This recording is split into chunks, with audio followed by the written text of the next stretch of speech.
This is James Riswick for Autoblog, and this is not the all-new Volvo XC60, and I am not in Spain. No, I'll be driving that there tomorrow. Today, I just happen to have this, the Volvo V90 Cross Country here in Southern California. So I figured, hey, why don't I compare the two? Now, admittedly, this is hardly a scientific comparison. After all, I'm driving them on separate days on different continents, and this cross country starts at around $55,000. You would assume the XC60 will be considerably cheaper than that.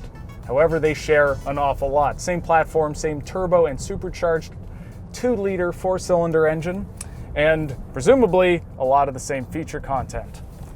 But about this cross country, the thing that really stands out about this car is its ride quality. This is one of the most comfortable cars I've driven in a very long time. It really just wafts and glides down the road. There's even some wallow to it. It's kind of pleasantly old school. Now, this is the back seat. I've set this for sort of a average sized person. I'm 6'3". Let's see how I fit back here. It's pretty good. Decent leg space, panoramic sunroof. Good headroom, got a center armrest here, and this does have the optional child booster seats. Great feature. And finally, let's talk about the cargo area, because that's probably going to be one of the key areas of difference between the two cars.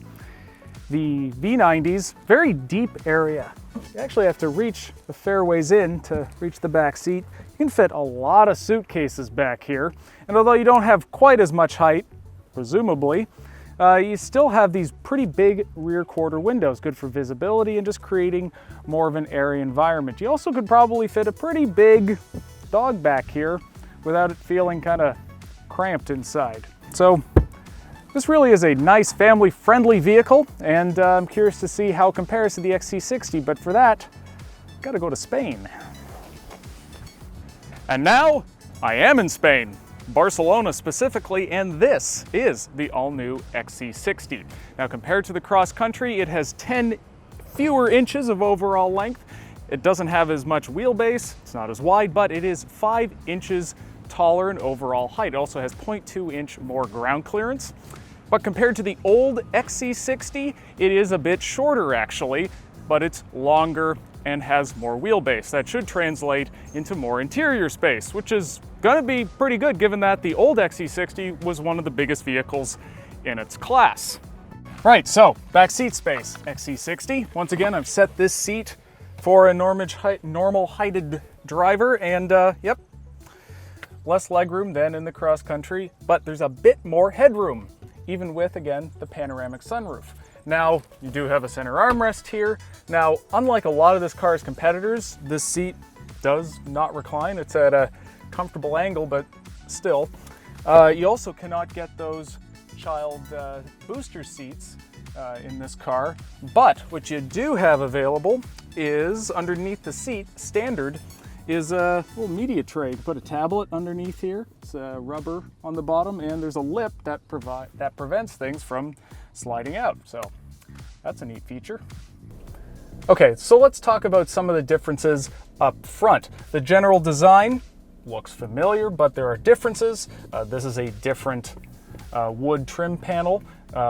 It's also in that lovely matte wood, but this is a unique light finish. Looks fantastic. You still have this big Sensus touchscreen, these air vents that turn and move very coolly. They are common. Most of the switchgear is shared, but some things are different. These memory buttons here and the window switches are more of a matte finish in this car, whereas they're a richer glossy finish in the V90. And one of the main differences is that this is plastic in the XC60, whereas it's covered in the leather-like material in the V90. So there's just a little more of a premium feel in the pricier car. But honestly, it's not a big difference. Now, they do differ quite a bit behind the wheel. Simply put, the XC60 is the sharper car to drive. The cross country wallows about quite a bit in corners. This feels sharper, a little more engaging. There's more immediacy to its turn-in. You're going to want to drive this more, but it is less comfortable.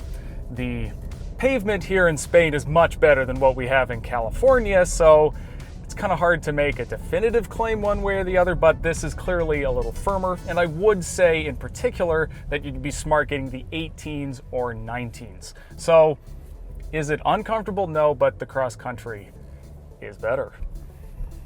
So what did I learn? Well, the XC60 is the sharper car to drive. It's a little smaller, you do sit up high, and yes, it's cheaper. But the cross country is probably the car that I'd get. Really like that space, really love that ride, and it's just a little more luxurious. Now, is it worth about $15,000 more to start than this one? Probably not.